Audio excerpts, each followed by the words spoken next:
For today's video, we're going to analyze the Madonna of Slums by Vicente Manzana. Ang Madonna of Slums ay ginawa noong 1950 at makikita nyo ang ginamit na technique ay isang transparent cubism.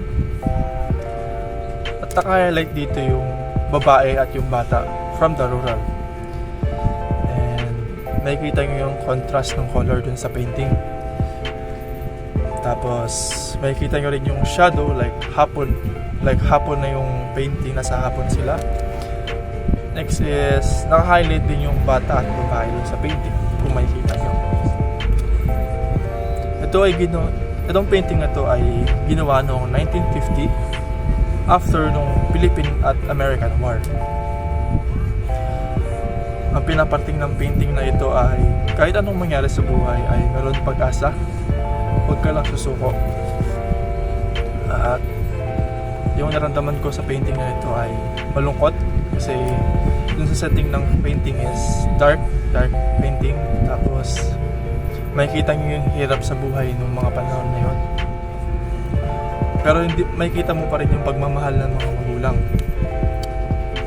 Do you like it? Para sa akin, gustuhan ko yung painting dahil yun nga, pinapakita nga niya ito yung pagmamahal ng isang magulang sa kanilang mga anak. Tapos kahit gaano man kahirap yung pagsubok sa buhay, kaya pa rin. Next is, para sa akin ang importante sa pag-judge ng painting ay kung ano yung naramdaman mo, kung ano yung una mong naramdaman nung nakita mo yung painting na yun. Next is kung ano nga ba yung meaning ng painting na yun. Doon mo kasi malalaman kung gaano kahalaga yung painting. Yun lang guys. Madonna